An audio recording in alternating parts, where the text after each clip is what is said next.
네, 제가 에스라서 지난번 세 번의 말씀을 통해서 이스라엘이 남유다와 북이스라엘이 모두 멸망하고 난 다음에 70년이 지나서 이스라엘로 돌아오는 얘기를 말씀을 드렸습니다. 역사적인 배경을 말씀드리면서 이스라엘이 돌아온 것은 그냥 현상적으로는 이 페르시아 바사에 있는 그 땅에서 이제 이스라엘 땅까지 온 이 외형적으로는 땅의 이동이었지만 영토의 복귀였지만 그 중심은 이스라엘로 땅으로 돌아온 게 아니라 하나님께로 돌아오고 하나님 마음께로 돌아오는 그런 귀환이었다라고 말씀을 드렸습니다. 그래서 우리의 삶에 있어서 교회에 있고 우리의 몸이 이스라엘 땅에 있고 교회에 있고 어딘가 있다 하더라도 우리의 마음이 하나님께로 돌아오지 않으면 아직 포로 생활과 같은 우리의 죄악된 생활이다라고 말씀을 나누었습니다. 또 그렇게 돌아온 사람들이 얼마나 자신에게 희생과 손해와 또 어려움과 고통을 감내하고 왔는지 또 그 얘기들을 나누면서 우리의 삶에 대해서도 손해와 섬김, 봉사, 나눔에 대한 것들을 또 우리가 한번 알아보았습니다. 오늘은 이 사람들이 돌아와서 성전을 짓는 일을 하는 겁니다. 3장 1절에 보면, 오늘 본문은 4장 1절부터입니다. 3장 1절에 보면 이 이스라엘 백성들이 다 온 다음에 어디에 가느냐면 자기 고향으로 다 돌아갑니다. 그래서 몇 개월 동안 자기 고향으로 돌아가냐면 6개월 동안 돌아갑니다. 그리고 3장 1절에 보면 초막절이라는 유대의 명절이 있습니다. 명절에 예루살렘으로 다 모입니다. 포로로 갔다가 예루살렘에 돌아와서 고향에 가서 자기의 집을 다 본 다음에 다시 초막절을 지키러 7월 달에 다 올라옵니다. 6개월 만에 올라옵니다. 그렇게 해서 다 모인 다음에 3장 8절에 보면 예루살렘에 있는 하나님의 성전에 이른 지 2년 둘째 달에 스알디엘의 아들 스룹바벨과 요사닥의 아들 예수아와 다른 형제 제사장들과 레위 사람들과 무릇 사로잡혔다가 예루살렘에 돌아온 자들이 공사를 시작하고 이렇게 되어 있습니다. 다르게 얘기하면 7월에 초막절을 지내고 그 다음에 2월까지 8월, 9월, 10월, 11월, 12월, 1월까지 총 6개월 동안 성전 지을 준비를 합니다. 그 성전 지을 준비는 3장에 잘 나타나 있습니다. 나무도 사고 다른 재료들도 사고 또 일할 마음의 준비도 합니다. 그렇게 해서 이제 성전 지대를 놓습니다. 그게 3장 11절부터 13절까지 나오는데 참 기가 막힌 일이 벌어집니다. 성전 지대가 무엇입니까? 성전을 얼마만큼 크게 지을까라는 그 주춧돌을 놓는 작업입니다. 주춧돌을 넓게 놓으면 큰 성전이 될 거고 작게 촘촘하게 놓으면 작은 성전이 될 겁니다. 근데 이스라엘 백성들이 3장 11절에 다 같이 모여서 예배드립니다. 하나님께 예배드리면서 이 성전 기초를 쌓습니다. 그런데 이 예루살렘의 원래 다윗과 솔로몬을 통해 지은 성전을 경험해 보지 못한 세대들은, 그 성전을 보지 못한 세대들은, 다시 말하면 바벨론에서 태어나서 페르시아로 넘어간 나라에서 온 그 사람들은 이제 예루살렘 성전이 지어지는구나 라고 해서 성경에는 기뻐하며 찬송하며 큰 소리로 즐거이 불렀다라고 11절에 되어 있습니다. 근데 12절에는 제사장들과 레위인들과 나이 많은 사람들은 돌아와서 이 성전 지대 주춧돌을 놓은 거 보니까 솔로몬의 성전보다 너무 빈약해 보이는 겁니다. 크기도 작고. 그래서 이분들은 대성통곡했다라고 성경에 나옵니다.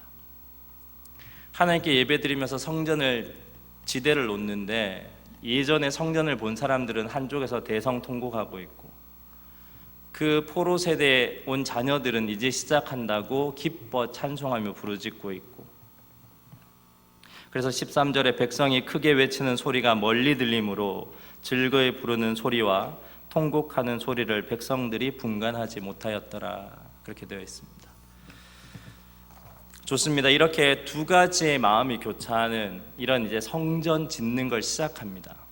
오늘 말씀을 통해서 성전 짓는 게, 성전을 짓는다는 의미가 뭔지 오늘 성도님들과 말씀을 통해 좀 나눠보고자 합니다. 두 가지 마음이 교차하는 이 성전 지대를 쌓았는데, 그러면 하나님이 어떻게 하셔야 됩니까? 성전을 짓겠습니다. 그 좋은 화려한 페르시아의 생활들을 버리고 힘들고 어려운 이 땅에 와서, 그것도 내 집을 먼저 세우겠다는 게 아니라 하나님께 초막절을 지내고 다시 유월절을 지내고 이제 2월부터는 성전을 짓겠다라고 하고 성전을 지대를 쌓았는데, 이렇게 되면 여러분의 입장에서는 하나님이 어떻게 해주셔야 됩니까? 성전을 잘 짓게 도와주셔야 됩니까? 아니면 성전을 안 짓게 힘들게 하셔야 됩니까? 예, 성도님들 마음이 맞습니다. 저도 그랬으면 좋겠습니다. 그런데 오늘 성전은 이렇게 성도들이 마음을 먹었는데 그렇게 되는 게 아니라 성전 짓는 일들이 방해되는 역사가 오늘 4장 1절부터 6절까지 적혀져 있습니다. 사마리아 성에 살고 있던 주민들이 이 성전 공사를 방해하는 것에서 급기야는 그 다음 왕까지, 세 번째 왕까지 이 성전 짓는 일이 멈추는 것으로 오늘 4장 6절이 맞춰집니다. 오늘 이 사건을 통해서 진짜 성전 짓는 것에 대해서 우리가 다시 한번 고민을 해보고자 합니다. 저도 참 의문이 들 때가 많습니다. 하나님 앞에 좋은 일 하려고 하는데 잘 안 될 때 우리가 할 수 있는 생각이 크게 두 가지입니다. 하나님이 막으시는가? 아니면 나를 시험하시는가? 해야 될 일인데. 근데 거기에 대해서 명확한 해답을 잘 내리기가 힘이 듭니다. 그런데 오늘 이 말씀을 통해서 왜 같은 민족인데 사마리아 성은 북이스라엘 땅이고 북이스라엘에 사는 같은 동족인데 왜 내려와서 방해를 했을까? 그 이야기부터 한번 해보려고 합니다. 2절에 보면 오늘 4장 2절이 이렇게 됩니다.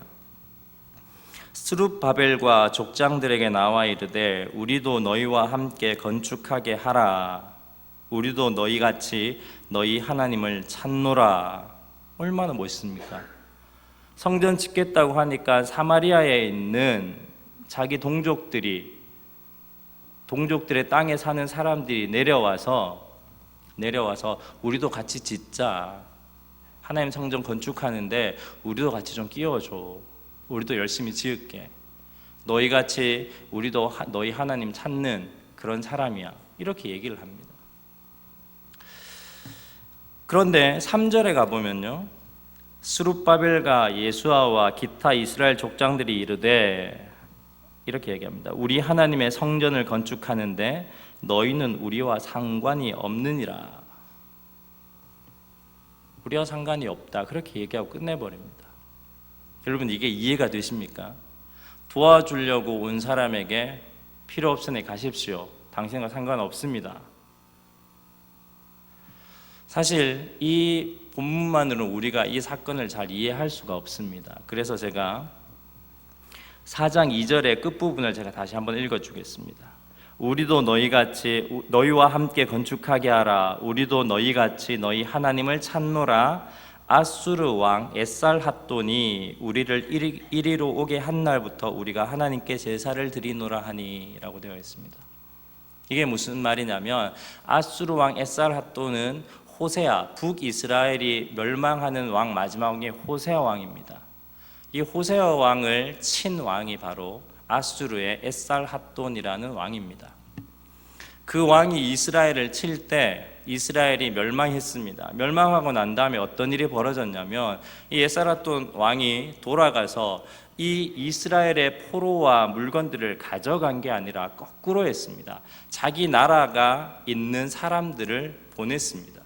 그리고 그 주변에 많은 피지배 민족들 몇 명씩을 보냈습니다. 그걸 성경 열왕기하 17장 27절부터 잘 나타나 있습니다. 제가 열왕기하 17장 27절부터 40절까지 읽으면서 잠깐 설명을 해드리겠습니다. 아수르 왕이 명하에 가로되 그 시대로 돌아갑니다. 지금은 그 포로로 갔다가 아수르가 멸망해서 포로로 갔다가 유다도 망하고 갔다가 나라가 바뀝니다. 페르시아로 바뀌어서 이제 포로로 돌아온 시기입니다. 근데 예전 얘기를 설명을 드리는 겁니다. 27절에 아수르 왕이 명하여 가로되 너희는 그곳에서 사로잡아 온 제사장 하나를 그곳으로 데려가되 저로 그곳에 가서 거하며 그 땅 신의 법으로 무리에게 가르치게 하라. 이게 무슨 말이냐면 아수르 왕이 그 에스라돈이 처음으로 자기 민족의 사람들을 보냅니다. 17장 처음에 읽어보면. 근데 어떤 일이 벌어지냐면 이 사람들이 죽어버립니다. 아무 병도 안 걸리고 전쟁이 일어나지도 않았는데 성경은 하나님의 사자가 나타나서 다 죽였다라고 되어 있습니다. 그러니까 에스라 왕이 굉장히 놀라는 겁니다. 왜 이러지? 그러면서 아수르 왕이 명령하면 너희는 그곳에서 사로잡아온 제사장 하나를, 그러니까 그 나라는 독특한 신이 있다고 들었는데 하나님이라는 신을 섬기더라. 그러니까 그 신을 섬기는 제사장 한 사람 데려와서 어떻게 할 수 있는지 그 사람한테 방도를 좀 물어봐라. 그렇게 얘기를 하는 겁니다. 그곳으로 데려가되 저로 그곳에 가서 거하며 그 땅 신의 법으로 무리에게 가르치게 하라. 그래서 여러 민족들을 보내고 자기 민족들을 사마리아 땅에 보내면서 이스라엘의 제사장 한 사람을 데리고 가서 그 사람들을 가르치게 합니다. 그래서 하나님에 대한 얘기들을 가르치게 합니다. 28절입니다. 이에 사마리아에서 사로잡혀간 제사장 중 하나가 와서 베델에 거하며 백성에게 어떻게 여호와 경외할 것을 가르쳤더라. 그 사람들에게 넘어온 사람들 가르칩니다. 29절에 그러나 각 민족이 각기 자기의 신상들을 만들어 사마리아 사람에 지은 여러 산당에 두되 각 민족이 자기에 관한 성읍에서 그렇게 하였더라. 일부러 강제 이주를 해서 그런 이민족들이 와서 베델에 있는 제사장에게 의해서 배워서 하나님만 섬겨야 되는데 어떻게 했다고 합니까? 자기 민족이 자기들이 거주한 성읍에서 그렇게 했듯이 그대로 또 그 신을 가지고 와서 합니다. 그래서 30절에 이렇게 설명합니다. 바벨론 사람들은 숫꽃 브노, 이게 신 이름입니다. 신상 이름입니다. 그 다음에 굿 사람들은 네르갈, 그 다음에 하맛 사람들은 아시마. 31절입니다. 아와 사람들은 니파스와 다르다. 그 다음에 스발와임 사람들은, 이건 굉장히 무서운 신입니다. 그 자녀를 불태워서 죽이는 그런 제사법입니다. 아드람멜렉과 아남멜렉, 이런 신들을 그대로 사마리아에 이렇게 세우게 됩니다. 32절에 저희가 또 하나님을 경외하며, 굉장히 무서운 겁니다. 이렇게 자기의 신들을 다 가지고 와서 섬기면서 30절 저희가 또 여호와를 경외하여 자기 중에서, 그냥 일반 사람 중에서 사람을 산당의 제사장으로 택하여 그 산당에서 자기를 위하여 제사를 드리게 하니라. 그래서 33절에 이렇게 정리합니다. 이와 같이 저희가 여호와도 경외하고 또한 어디서부터 옮겨왔든지 그 민족의 풍속대로 자기의 신들도 섬겼더라. 그게 사마리아에 이주한 사람들의 삶들이었습니다. 그래서 34절에 저희가 오늘까지 이전 풍속대로 행하여 여호와를 경외치 아니하며 또 여호와께서 이스라엘이라 이름을 주신 야곱의 자손에게 명하신 율례와 법도와 율법과 계명을 준행치 아니하는도다. 옛적에 여호와께서 야곱의 자손에게 언약을 세우시고 저희에게 명하여 가라사대 너희는 다른 신을 경외하지 말며 그를 숭배하지 말며 그를 섬기지 말며 그에게 제사하지 말고 오직 큰 능력과 편팔로 너희를 애굽에서 인도하여 낸 여호와만 너희가 경외하여 그를 숭배하며 그에게 제사를 드릴 것이며 또 여호와가 너희를 위하여 기록한 율례와 법도와 율법과 계명을 너희가 지켜 영원히 행하고 다른 신들을 경외치 말며 또 내가 너희와 세운 언약을 잊지 말며 다른 신들을 경외치 말고 오직 너희 하나님 여호와를 경외하라. 그가 너희를 모든 원수의 손에서 건져내리라 하셨으나 40절 그러나 저희가 듣지 아니하고 오히려 이전 풍속대로 행하였느니라. 이런 삶들이 심어진 사람들뿐만 아니라 사마리아에 있는 모든 사람들에게도 퍼졌다라는 겁니다. 그래서 오늘 본문 4장 1절을 어떻게 이 상황을 표현하냐면, 오늘 에스라 4장 1절에 사로잡혔던 자들의 자손, 그러니까 이스라엘이 포로로 잡혀갔다가 거기에서 아이들을 낳고 그 아이들이 왔죠. 사로잡혔던 자들의 자손이 이스라엘 하나님 여호와의 성전을 건축한다 함을 듣고 유다와 베냐민의 대적, 이렇게 되어 있습니다. 사마리아에 있는 같은 동족을 향해서 뭐라고 얘기하냐면 유다와 베냐민의 대적이라고 표현할 수밖에 없었던 이유가 바로 이 이유입니다. 이제 어떻게 스룹바벨이 이렇게 도와주겠다고 한 사람을 반대할 수 있었느냐, 이 얘기는 이제 우리에게 중요치 않습니다. 이 상황을 알고 있으면. 그래서 이 의미가 뭐냐면, 성전의 의미를 제대로 모르는 사람들과 그 사람들에게 도움을 받기 시작하면 옛날 사마리아에 있던 우리 같은 이스라엘 민족이 이 넘어온 사람들에 의해서 그렇게 우상화되었던 그 일들, 그 타락한 일들이 이 다시 세우려고 하는 이 유다 예루살렘에도 일어날 것이라는 것을 예견을 하고, 이건 아니다라고 해서 이 족장들과 예수아와 스룹바벨은 너희의 도움 필요 없다라고 했던 것입니다. 신앙생활에서 무서운 게 뭐냐면, 교회를 제대로 세워가는데 진짜 무서운 것이 무엇이냐면, 교회를 세우는 데 있어서 화합이 진리보다 우선이 된다는 게 무서운 겁니다. 교회의 목적은 화합이 아니라 교회의 목적은 진리입니다. 교회가 그래서 거룩한 싸움들을 많이 잃어버렸습니다.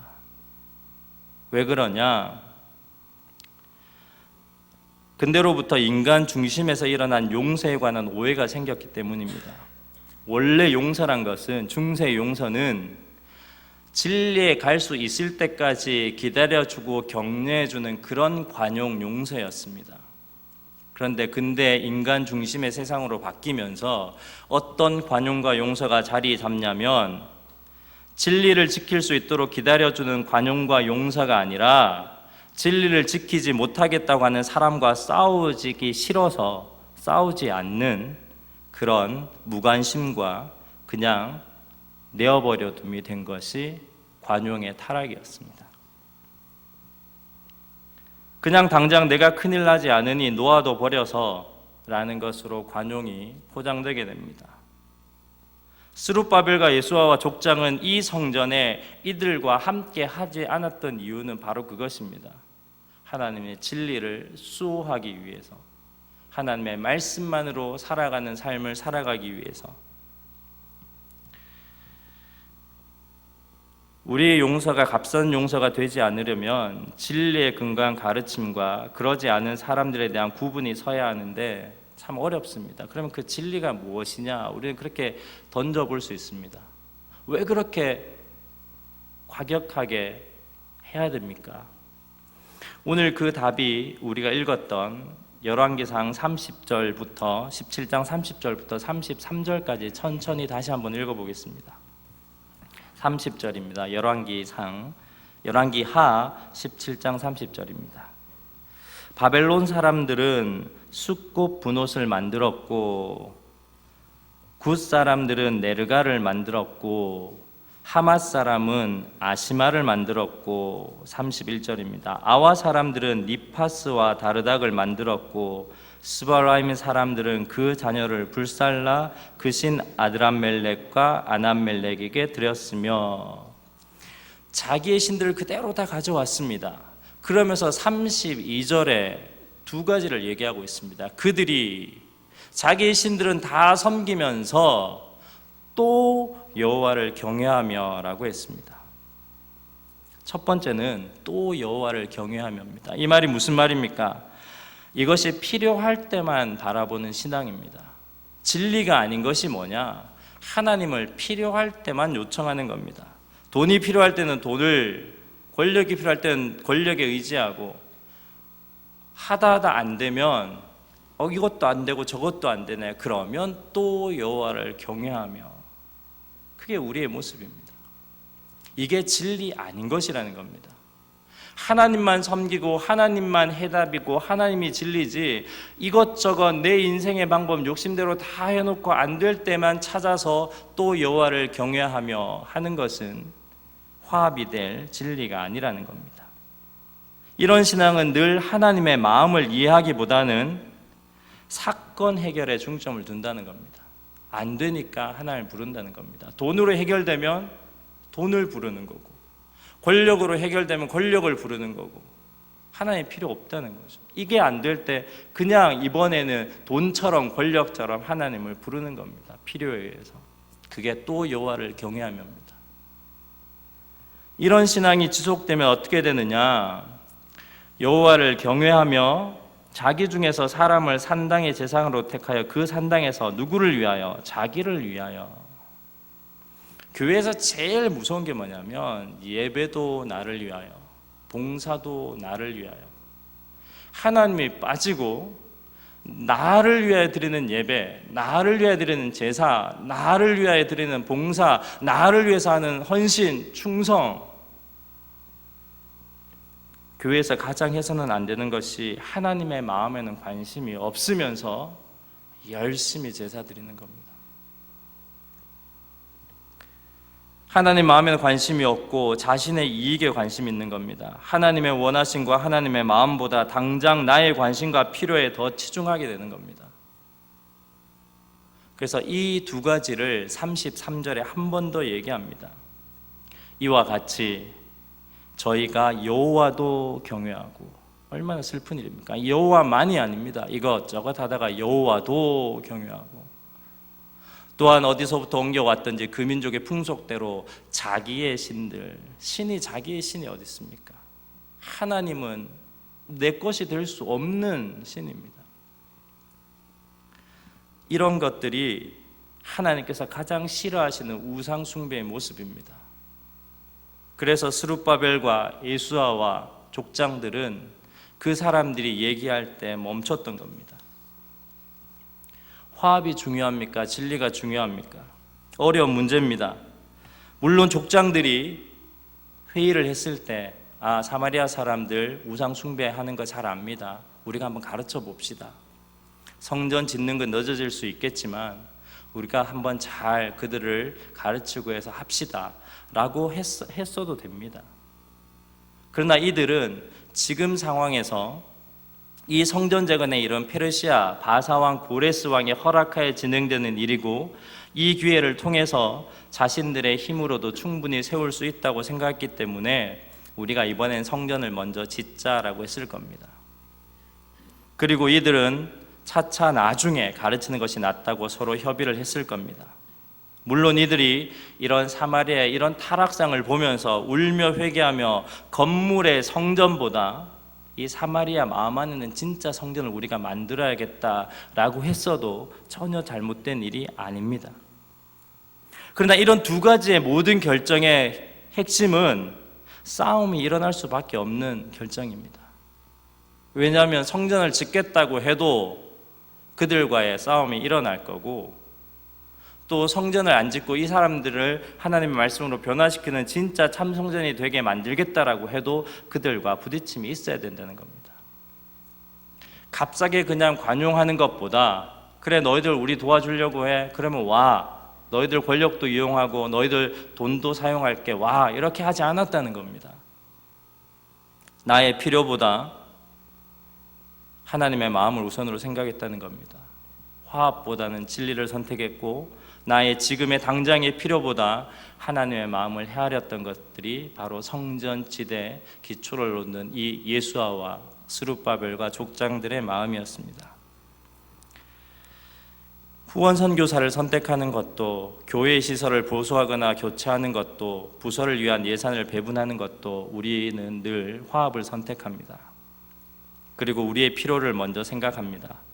그래서 잡음 없이 서로 좋아하는 것에 관심을 가지고 일을 추진 많이 해왔습니다.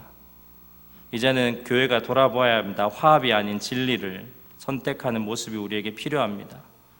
우리의 당장의 필요보다는 하나님의 필요, 하나님의 마음에 귀 기울이는 것이 정말 필요한 시대가 되었습니다. 제가 있는 5년 동안 우리 구유교회를 되돌아볼 때 이런 진리와 또 하나님의 필요, 하나님 마음을 향한 이런 작은 변화들이 일어나고 있음에 하나님께 참 감사합니다. 그러나 아직 만족할 만한 수준은 아닙니다. 이제 더 달려가야 됩니다. 아직 멀었습니다. 근본적으로 우리 구유교회가 화합과 우리의 필요라는 교회의 어떤 필요보다 진리와 하나님의 마음이라는 데 눈을 돌려서 나아가는 그런 교회로 발돋움해야 됩니다.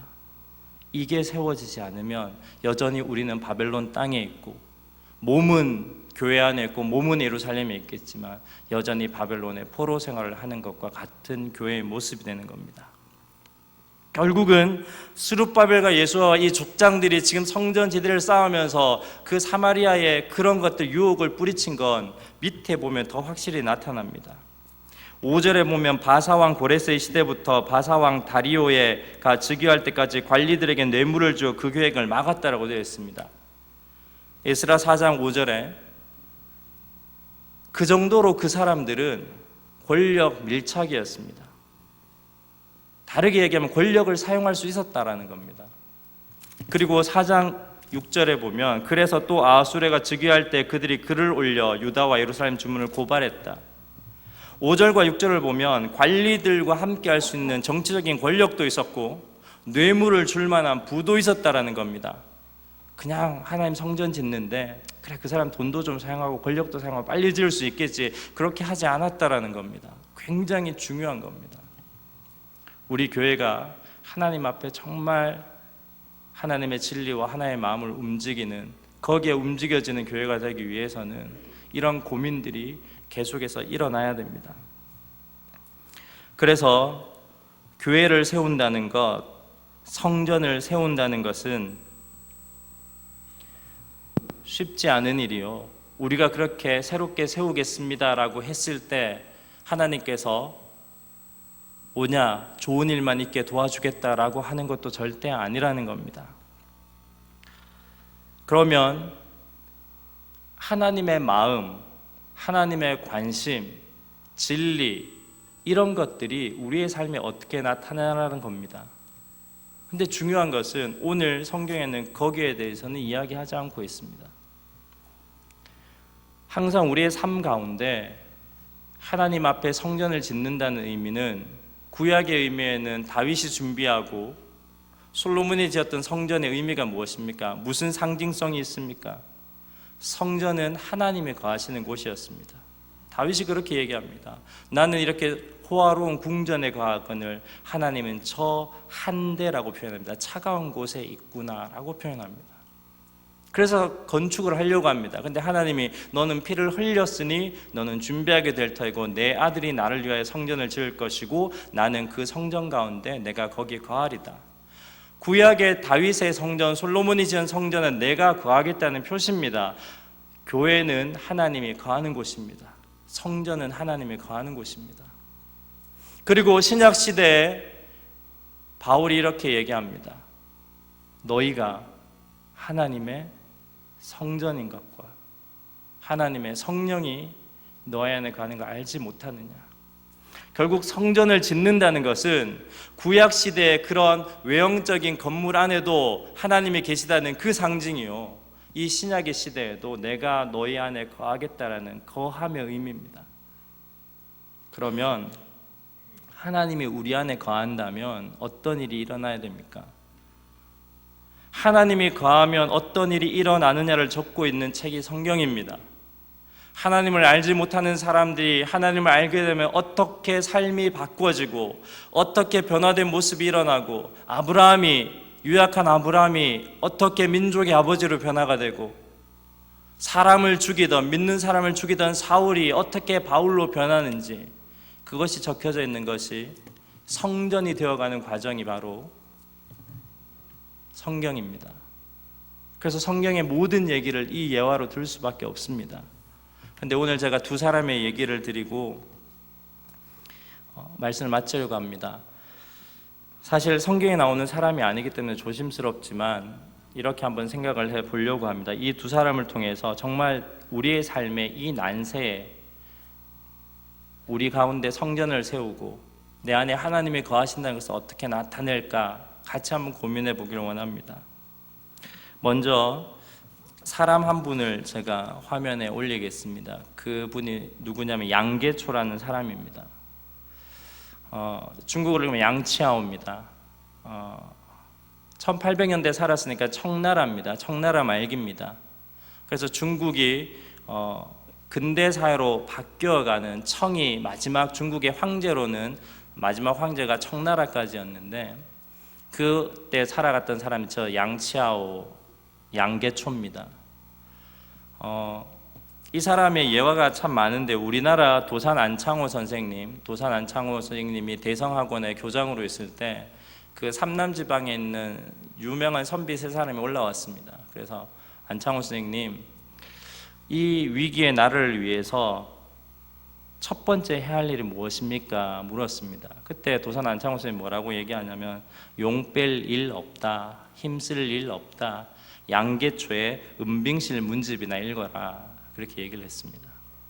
사실 이 근대에 바뀌는 격동기에 은빙실 문집이라는 이 양치아오가 쓴 이 책은 서양의 수많은 철학을 집대성한 책이고 그리고 동양의 책까지 다 아울러서 그 나름대로 짧게 쓴 글들의 모음집입니다. 거기 글에는 조선이 왜 멸망했는지도 적고 있는 그런 유명한 글도 있습니다. 이 양치아오 양계초가 그 은빙실 문집이라고 자기가 책을 내었는데 그 은빙실이라는 게 호였습니다. 이 양계초의 호가 좀 웃깁니다. 은빙실 주인입니다. 음자는 마시다 할 때 음자고요. 빙은 얼음 빙자입니다. 그리고 실은 뭐죠? 방이란 뜻입니다. 그래서 얼음물을 마시는 방, 주인은 우리가 아는 그런 주인입니다. 그러니까 얼음물을 마시는 방의 주인이라는 걸 호로 잡았는데 이 은빙실이란 말은 예전에 그 장자의 글에 보면 인간 세 편이 나옵니다. 춘추 시대는 그 중국이 굉장히 고대 시대입니다. 춘추 시대에 여러 가지 사람들이 사상가들이 나왔는데 초나라에 섭이라는 동네가 있습니다. 섭현이라고 합니다. 섭현에 누가 있냐면 심재량이라는 사람이 있었는데 나중에 이 섭현에서 사는 사람이 공직에 올랐다고 해서 섭현의 공직자에서 이 사람 심재량 이름이 섭공으로 바뀝니다. 섭공의 이야기인데 섭공이 그 섭현에서 그냥 한직에서 그냥 시골에서 관직을 맡고 있었는데 갑자기 이 초나라 왕이 부릅니다. 초나라 왕이 제 나라가 굉장히 껄끄러운 나라였는데 그 서편에 있는 석공을 불러서 너 대사가 되어서 이 문제를 해결하라고 엄청나게 빨리 등용을 합니다. 갑자기 신분이 엄청나게 올라가 버립니다. 이 섭공이. 그래서 그 너무 기뻐가지고 야 내가 이렇게 관직에 오르다니 라고 하면서 딱 왔습니다. 왔는데 집에 와서 아침에는 좋았는데 저녁이 되니까 자기는 도저히 그 그릇이 안 된다는 겁니다. 제 나라가 사신들에게 까다롭게 하기로 유명한 나라고 협상도 잘 안 해주는 나라입니다. 그래서 이 사람이 이 섭공이 뭐라고 얘기하냐면 이렇게 얘기합니다. 나란 일을 한다는 게 그렇다. 실패하면 사람의 화, 처벌을 입기 마련이요. 성공을 해도 자연의 화, 화병으로 인한 질병이 미친다.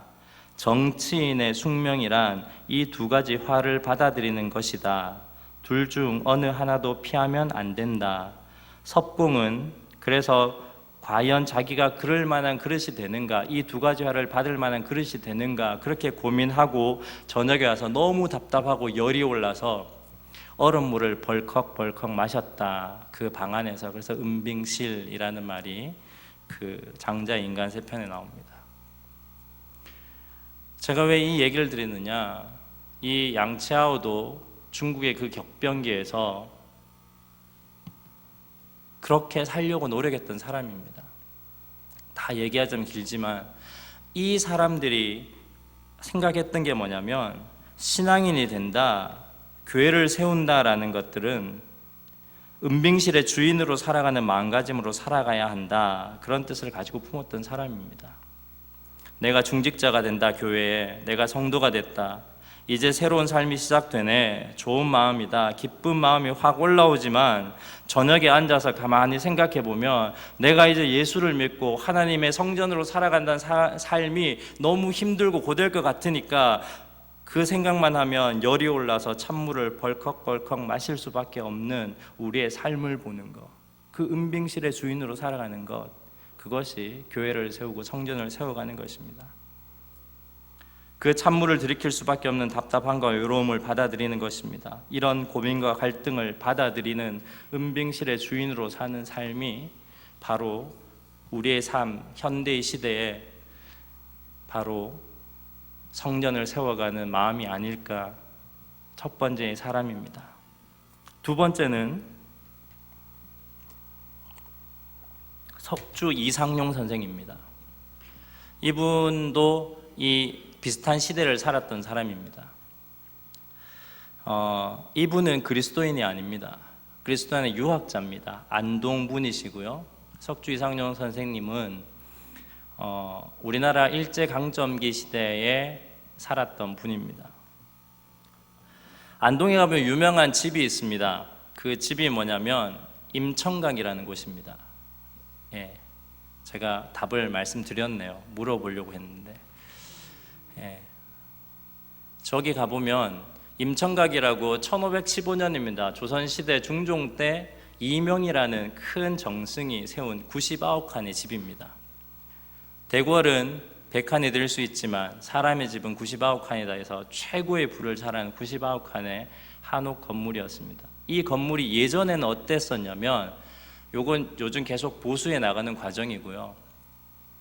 그 다음에 사진을 보면 예전에 흑백 사진이 하나 있습니다. 예, 흑백, 이게 예전의 임청각 모습입니다. 옆이 낙동강이고 그 다음에 그 탑이 하나 오른편은 위에 있는데 잘 안 보이실 것 같습니다. 이게 흐려서 뒤에 불 꺼주시면 보일 것 같은데 저는 너무 잘 보입니다. TV여서. 예, 저기가 임청각입니다. 99칸의 집인데 이 석주 이상용 선생님이 유학자입니다. 유림입니다. 근데 이분이 읽은 책이 바로 아까 그 양치하오가 쓴 은빙실 문집을 그때 읽었습니다. 그래서 이 사람이 이 세계는 이렇게 빨리 급변하고 있구나, 세상의 학문들이 이렇게 가고 있구나라고 유림 중에 이 서학을 받아들이게 됩니다. 서양의 학문을 받아들이게 되고 우리가 정말 잘못 살고 있구나라고 생각하면서 어떻게 하냐면 자기의 노비들을 다 환천을 시킵니다. 그리스도의 사랑 이런 게 아니라 그냥 학문적으로 깨달음을 얻어서 이건 정말 비민주적인 거구나 라고 생각하면서 이분이 노비들을 다 보냅니다. 그리고 99칸이나 되는 그 집들을 어떻게 하냐면 1909년에 일본이 강제 조약을 하자 안 되겠다, 드디어 못 살겠구나 하면서 11년에 만주로 다 갑니다. 그리고 그 집을 내어서 팝니다. 지금 돈으로 한 120억 정도가 되는 돈입니다. 그 당시 그 돈을 가지고 만주에 가서 신흥 무관학교를 세웁니다. 그래서 독립운동을 합니다. 근데 이 분이 그렇게 계속 하니까 그 집을 팔아서 다른 사람이 사니까 고성이시 가문에서 이런 훌륭한 집을 팔면 되겠냐, 그렇게 해서 3번씩이나 사줍니다. 그때마다 다시 팝니다. 이런 집들이 중요한 게 아니다. 이런 전통과 권력이 중요한 게 아니라 사람을 살려야 된다. 그러면서 이 안동에 있는 유림들에게 유명한 말을 합니다. 공맹은 실형에 올려놓고, 공자 맹자가 안 중요하다는 게 아니라 공맹은 지금 시대는 실형에 그냥 광에 있는 그 단지에 올려놓고 지금은 사람을 살릴 때다라는 유명한 말을 합니다. 그러면서 독립운동을 하면서 일제시대에 거의 계속해서 쫓겨다닙니다. 일본이 하도 답답하니까 어떻게 하냐면 이 99칸 되는 집 3번째 그림을 한번 비교해 주십시오.